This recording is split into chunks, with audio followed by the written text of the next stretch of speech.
Hello students, welcome in another online class of BBA semester 4 subject corporate finance, in which in previous lecture we are discuss about what are the factor affecting dividend decision and what is the meaning of dividend. આપણે previous lecture ની આ બધી વસ્તુ discuss કરી હતી, and in today's lecture we are going to discuss about what are the types of dividend policy. It means dividend decision. Let's start with types of dividend decision. First one is final dividend. Let's see what is the meaning of final dividend. Final dividend, the dividend which is declared at the end of the financial year after completion of financial statement is known as the final dividend. Final dividend એટલે શું થશે? Final dividend એટલે financial year જે છે એની એન્ડની અંદર financial year જ્યારે complete થશે ત્યારે જે ડિવિડન્ડ પે કરવામાં આવે એને આપણે ફાઇનલ ડિવિડન્ડ કહી શકીએ. જ્યારે છે આખું યર કમ્પ્લીટ થઈ જાય એના પછી. નેક્સ્ટ છે એની અંદર generally financial year ends on 31st March and after completion of procedure company declare the dividend which is final dividend. હવે જો જનરલી ઇન્ડિયાની અંદર કેવું થાય છે આપણે કે ફાઇનાન્શિયલ યર આપણું 1/4 ચાલુ થતું હોય ને 31 કમ્પ્લીટ થતું હોય 31st માર્ચ, તો ત્યારે શું થાય, ત્યારે એકવાર તમારું જે ફાઇનાન્શિયલ યર જે છે એ કમ્પ્લીટ થાય છે તો ત્યારે જે તે કંપની શું કરી શકે, જે ડિવિડન્ડ બહાર પાડે એને આપણે ફાઇનલ ડિવિડન્ડ કહી શકીએ. નેક્સ્ટ ડિવિડન્ડ આપણે જોઈએ ઇન્ટરિમ ડિવિડન્ડ. હવે ઇન્ટરિમ ડિવિડન્ડ એટલે એનું આપણે જો કરવું હોય, મેં તમને એક્ઝામ્પલ હમણાં પણ આપેલું હતું કે વચગાળાનું ડિવિડન્ડ આપણે કહી શકીએ. Let's see in the meaning. Interim dividend is a declared between two financial statements. In other words, before the year ends, the dividend which is declared by the company is termed as an interim dividend. જે dividend છે બે AGM ની વચ્ચે છે એ કરવામાં આવે, ટૂંકમાં issue કરવામાં આવે, એને આપણે છે ઇન્ટરિમ ડિવિડન્ડ કહી શકીએ. In which during the year after completion of 1 or 2 quarters, if the company has earned sufficient amount of profit and company has consistency in earning for remaining period, then it declares interim dividend. હવે જો company છે ક્વાર્ટરની અંદર જો એને આપણે divide કરીએ એના જે તે યરને, જે તે ફાઇનાન્શિયલ યરને, તો ક્વાર્ટરની અંદર જે કંપનીનો પ્રોફિટ હાઈ થતો હોય તો કંપની શું કરે, company wish to issue the dividend to their share holders. Company છે એ પોતાના શેર હોલ્ડર માટે ડિવિડન્ડ ઇસ્યુ એને કરવું હોય તો જે તે કંપની શું કરી શકે કે બે AGMની વચ્ચે, જે એક વર્ષની અંદર જે AGM જે બોલાવવાની હોય તો બે એન્યુઅલ જનરલ મિટિંગ અથવા તો વાર્ષિક તમે જે મિટિંગ જે બોલાવવામાં આવે, બરોબર છે, તો એની વચ્ચે જે બે AGM વચ્ચેનો જે ગેપ વધે, મીન્સ કે જે ટાઈમ વધે, એની અંદર છે જે તે કંપની છે એ ડિવિડન્ડ જે છે ઇસ્યુ કરે એને આપણે ઇન્ટરિમ ડિવિડન્ડ કહી શકીએ. નેક્સ્ટ આપણે જોઈએ cash dividend. So what is the meaning of cash dividend? Let's see. Cash dividend is the most common form of dividend payment, but if require availability of sufficient cash with the firm. હવે જો cache dividend છે એક popular form છે ડિવિડન્ડને pay કરવાનો. કેશની અંદર તમને pay કરી દેવામાં આવે એને તમે કેશ ડિવિડન્ડ કહી શકો. પણ આના માટે છે જે તે ફર્મ પાસે એટલી કેશ સફિશિયન્ટ અમાઉન્ટમાં હોવી જોઈએ. કેશ મીન્સ કે બેંક અકાઉન્ટની અંદર બેંક બેલેન્સ એટલું સફિશિયન્ટ અમાઉન્ટમાં હોવું જોઈએ, તો ને તો જ માત્ર છે આ કેશ ડિવિડન્ડમાં પે કરી શકશે. To make the availability of required cash possible for the payment of dividend, the firm needs to predict its requirement in advance with the help of cash budget. હવે જો કેશ ડિવિડન્ડ આપવો છે એની પહેલાં ગમે તે કંપનીને શું કરવું પડશે, કેશ બજેટ પ્રિપેર કરવું પડશે. કેશ બજેટ એ પ્રિપેર કરશે એના થ્રુ શું કરવું પડશે કે ફ્યુચરમાં છે મારી કંપની માટે મારે કેશની કેટલી અમાઉન્ટમાં રિક્વાયરમેન્ટ છે, કેટલી ટૂંકમાં રૂપીસની અંદર મારે છે કેશ જોશે, મારા ટૂંકમાં જેટલી પણ મારા એક્સપેન્સીસ થશે બધાને રાઇટ ઓફ કરવા માટે, અથવા તો કાંઈ પણ જો લોસ થાય તો એને રાઇટ ઓફ કરવા માટે મારી પાસે કેશ સફિશિયન્ટ અમાઉન્ટમાં હોવી જોઈએ. તો એ શું કેના દ્વારા એને ખબર પડશે, કેશ બજેટ પ્રિપેર કરવામાં આવશે, એના ઉપરથી જે તે કંપનીને ખબર પડશે કે ભાઈ મારે છે આટલા કેશની જરૂર છે, આટલું કેશ એક બાજુ રાખી દે. એના પછી જો પ્રોફિટ વધે તમારી પાસે, એના પછી તો ને તો જ માત્ર જે તે કંપની શું કરી શકે, ડિવિડન્ડ માટે જઈ શકે, ખાસ કરીને cash dividend. Let's see next scrip dividend. Let's see what is the meaning of scrip dividend. Scrip dividends means in this case shareholders are issued transferable promissory notes having shorter maturity period instead of cash dividend.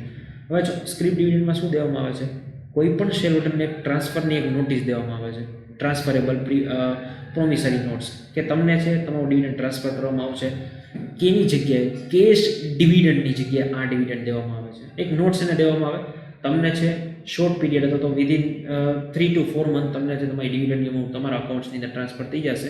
એવી એક promissory not જે છે, એક આપણે કહીએ bills જે છે એ દેવામાં આવે છે કંપની દ્વારા જે તે પોતાના શેર હોલ્ડરને. એને તમે છે સ્ક્રિપ ડિવિડન્ડ કહી શકો. આગળ જોઈએ એમાં આપણે, the note issue may or may not be instant bearing. હવે ઇસ્યુ કરવામાં પણ આવે, ના પણ કરવામાં આવે. This form of dividend payment is selected only when company does not have sufficient cash to pay dividend and it is suffering from liquidity problem. હવે જો ડિવિડન્ડ જે તે કંપની નાખવો હોય પણ એની પાસે કેશ અમાઉન્ટ નથી, પણ એની પાસે છે એ લિક્વિડિટી પોઝિશનમાં ધીરે ધીરે જતી જાય છે, એની પાસે કેશ અમાઉન્ટ એટલી રહેતી નથી, તો જે તે કંપની શું કરી શકે, આવી પ્રોમિસરી નોટ જે છે એ ઇસ્યુ કરી શકે કેશ ડિવિડન્ડની જગ્યાએ. તો આ છે જે script dividend. Let's C another one,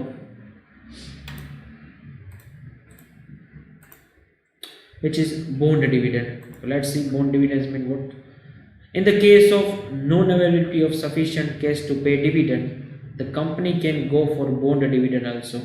બરાબર, જો જ્યારે કંપની પાસે છે કેશ નહીં હોય, કેશ ડિવિડન્ડ એટલે શું થઈ જશે, તો કે કેશની અંદર છે એને ડિવિડન્ડ ચૂકવવામાં આવે, એને આપણે કેશ ડિવિડન્ડ કહી શકીએ.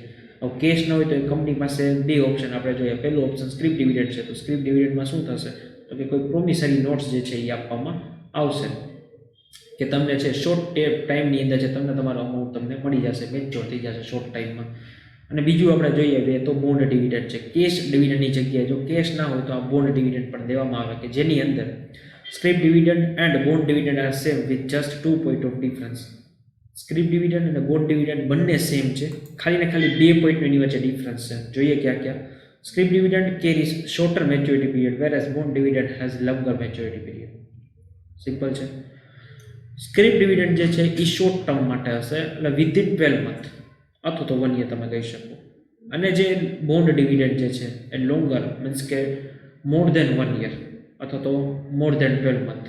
બરાબર છે, તો એ લોંગર પીરિયડમાં હશે. નેક્સ્ટ આપણે જોઈએ property of dividend. In which property dividend, this form of dividend is not very popular in India. Here dividend is paid in form of property or asset instead of cash.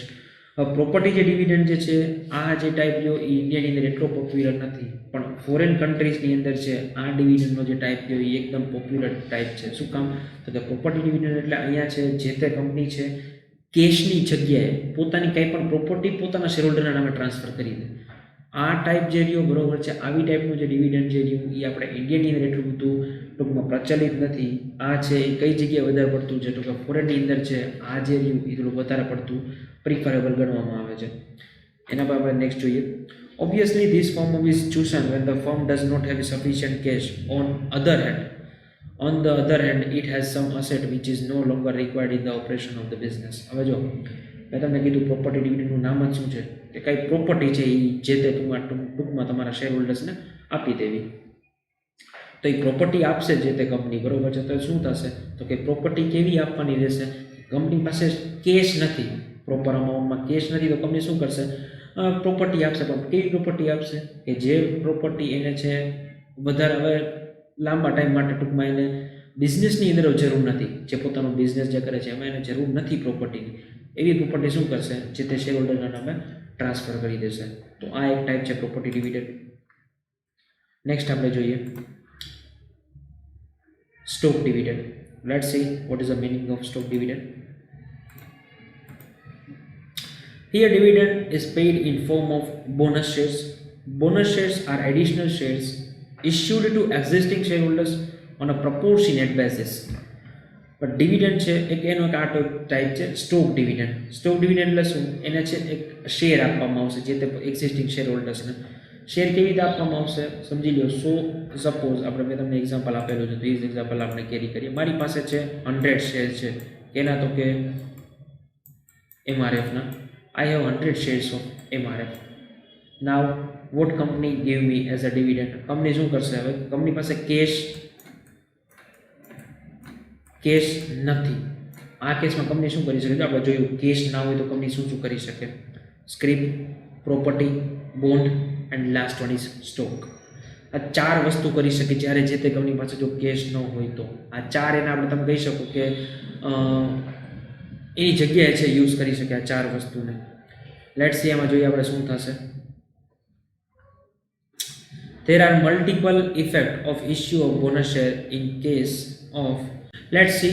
There are multiple effects of issue of bonus shares. It increase paid up capital of the company. It increase number of outstanding share. હવે જો મેં તમને example આપ્યું. મારી પાસે 100 share છે એમઆરએફના. હવે company શું કરશે? કંપની પાસે સફિશિયન્ટ અમાઉન્ટની અંદર કેશ નથી તો કંપની શું કરી નાખશે? મને જે મારા ભાગમાં 10 શેર છે એ મને પાછી કંપની આપી દેશે. તો હવે હું છે એક કંપનીની અંદર કેટલા શેરનો ઇન્વેસ્ટ થઈ જાય? તો કે 100 મારી પાસે હતા, બરોબર છે, આ 100 મારી પાસે હતા, 10 બીજા મેં એડ કર્યા, તો કેટલી શેર માટે કંપનીનો છે હું ટૂંકમાં ઇન્વેસ્ટર થઈ જાય? તો કે 110 શેર્સનો છે હું ઇન્વેસ્ટર થઈ જાય જે તે કંપનીની અંદર. તો આ બોન્ડ જે રહ્યું એ ડિવિડન્ડ આવી રીતે વર્ક કરે છે. Let's see next. It does not affect net worth, અથવા તો net wealth of the shareholders as earning per share and the market price per share decrease proportionately as a result of issue of bonus share. હવે જો market price જે બરોબર એને કાંઈ affect નહીં કરે, શેરહોલ્ડરની નેટ વર્થ કા નેટ વેલ્થને કાંઈ અફેક્ટ નહીં કરે.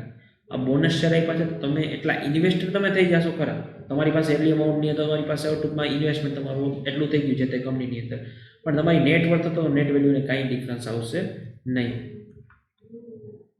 નેક્સ્ટ આપણે જોઈએ ડિવિડન્ડ પોલિસી. જોઈએ આપણે ડિવિડન્ડ પોલિસી શું છે. Dividends are often part of a company's strategy. હવે જો આપણે કમ્પ્લીટ કર્યું, આપણે અહીંયા કમ્પ્લીટ કરેલું હતું ડિવિડન્ડના ટાઈપ્સ, નોટ ડિવિડન્ડ પોલિસીના ટાઈપ. ક્યાં ટાઈપ આપણે જોઈએ? Final dividend, interim dividend. Final એટલે શું? At the end of year. Interim એટલે 2 AGMની વચ્ચે વચગાળાનું. કેશ એટલે જ્યારે છે કંપની કેશમાં આપે. સ્ક્રિપ એટલે કેશ ન હોય તો શોર્ટ ટર્મ માટે જે તમને પ્રોમિસરી નોટ દેવામાં આવે એ સ્ક્રિપ ડિવિડન્ડ. બોન્ડ ડિવિડન્ડ એટલે શું? તો કે સ્ક્રિપની જગ્યાએ છે બોન્ડ આપી દે, બરોબર છે. તો સ્ક્રિપ અને બોન્ડ વચ્ચે ડિફરન્સ શું થશે? સ્ક્રિપ છે એ શોર્ટ ટર્મ માટે છે, બોન્ડ છે એ લોંગ ટર્મ માટે છે. પ્રોપર્ટી ડિવિડન્ડ છે તો કે પ્રોપર્ટી જે તે કંપની છે એ પ્રોપર્ટી આપશે કંઈ. જો કે આ ઇન્ડિયાની એટલું બધું ટૂંકમાં કહેવાય કે આપણે પોપ્યુલર નથી આ જે કન્સેપ્ટ જો ડિવિડન્ડનો એ. લાસ્ટમાં આવતું હતું સ્ટોક. જ્યારે કંપની પાસે કેશ ન હોય તો શું કરે? તો કે બોનસ શેર્સ તમને આપી દે. આટલા ટાઈપ આપણે જોયા કે એના ડિવિડન્ડના ટાઈપ. And now we are moving on the dividend policy. First we see dividends are often part of the company's strategy. However, they are under no obligation to repay shareholders using dividends. और dividend policy શું કહેવા માંગે છે? તો dividend are often parts of company strategy. કોઈ પણ company હોય એની સ્ટ્રેટેજીનો એક પાર્ટ હોય ડિવિડન્ડ જે તે હોય.